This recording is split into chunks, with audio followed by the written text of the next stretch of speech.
अस्सलाम वालेकुम, welcome to Gogi का किचन। आज हम गोगी के किचन में बना रहे हैं बहुत ही मज़ेदार और यमी सा कैंडी डिलाइट।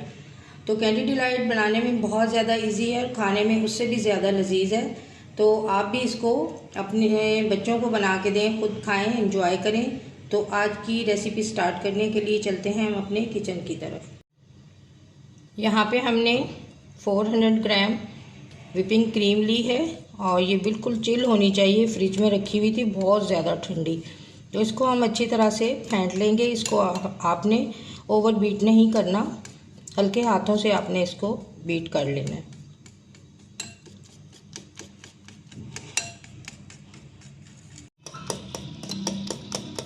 पाँच से 7 मिनट तक हम इसे अच्छी तरह से बीट करेंगे। बहुत ज़्यादा इसे ओवर बीट नहीं करना। अगर हम इसे ओवर बीट करेंगे तो ये फट जाती है। बहुत हल्के हाथों से आपने इसे करना है, क्योंकि हम बीटर से नहीं कर रहे, हम हैंड मिक्सर से कर रहे हैं। अब हम इसमें ऐड कर देंगे condense milk half cup. Condense milk हमारा होममेड था, तो इसको हमने अच्छी तरह से मिक्स कर दिया है। अब हम इसको करेंगे साइड पे। ये रेडी हो गई है। हमने एक प्याली में वार्म वाटर ऐड किया है हाफ कप। उसमें डालेंगे हम vanilla essence 1 teaspoon. 1 table spoon हम इसमें ऐड करेंगे शुगर और इसको हम अच्छे से मिक्स कर लेंगे। ये हमने एक सोकिंग जो है वो सिरप बनाया है। शुगर हमारी अच्छे से मिक्स हो गई है और ये सोकिंग जो है सिरप रेडी हो गया है। इसको हम साइड पे कर देंगे। यहाँ पे हमने कैंडी के 4 पैकेट लिए हैं, कैंडी बिस्किट के। तो अब देखते हैं इसमें कितने यूज़ होते हैं। जितने यूज़ होंगे वो हम यूज़ करेंगे और एक्स्ट्रा जो है वो हम निकाल देंगे। सोकिंग सिरप में मैंने 1 टेबल स्पून जो है वो कॉफ़ी ऐड की है। इससे इसका फ्लेवर जो है वो बहुत मज़ेदार हो जाता है। बिस्किट को आपने इस सोकिंग सिरप में 15 सेकंड तक डिप करना है, क्योंकि ये थोड़े से हार्ड होते हैं, तो इनको थोड़े से नरम हो जाएंगे ये। अब हम बाउल में इसकी लेयर लगाते जाएंगे। 1 बाय 1 आपने बिस्किट को, आपने वाटर जो है वो वार्म वाटर लेना है। ठंडे पानी में ये डिप नहीं होंगे अच्छी तरह से, यानी सॉफ्ट नहीं होंगे। इसी तरह हम बाउल में सारी लेयर जो है वो बिस्किट की लगा देंगे। बिस्किट की लेयर हमने लगा दी है। अब इसके ऊपर हम डालेंगे क्रीम और इसको बनाने में बहुत मज़ा आता है।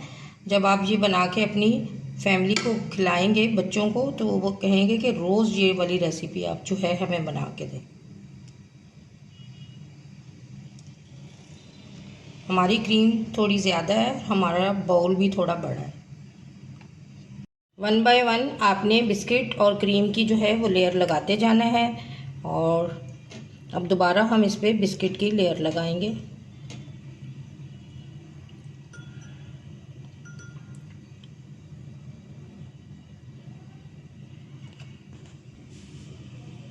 बहुत मज़ेदार और बहुत यमी ये कैंडी डिलाइट बनता है।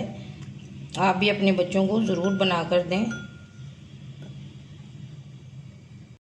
बिस्किट की लेयर लगा दी हमने। अब हम इसके ऊपर एक क्रीम की लेयर लगाएंगे। थर्ड लेयर भी हमने लगा दी है बिस्किट की।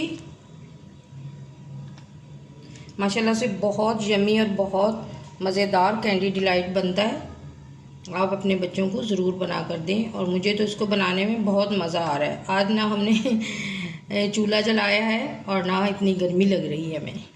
तो बहुत मज़ेदार, बहुत यमी सा ये बना है। मुझे तो देख देख के दिल चाह रहा है बस जल्दी से ये ठंडा हो और हम इसे टेस्ट करें।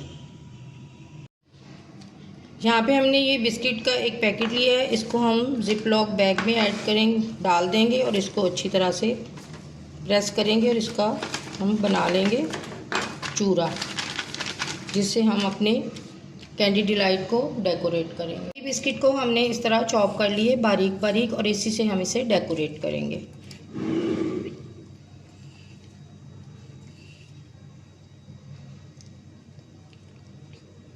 ये देखिए माशाल्लाह से कैंडी से ही मुझे अच्छा लगता है इसे डेकोरेट करना।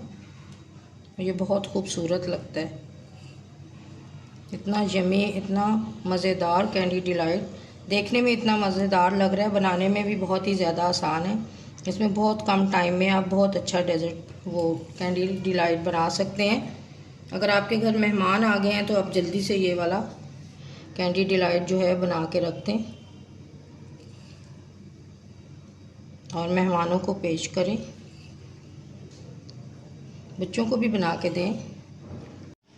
ओवरनाइट हमने कैंडी डिलाइट को फ्रीज़र में रखा था, अब ये काफ़ी अच्छे से जम चुका है। अब मैं इसको काट के दिखाऊंगी आपको। ये माशाल्लाह से देखें कितना यमी बना है।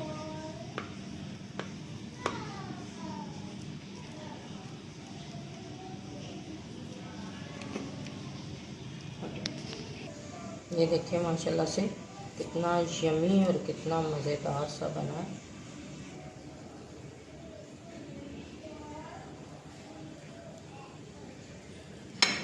ये देखें माशाल्लाह से कितना यमी बना है। आप भी इसे ज़रूर ट्राई कीजिए।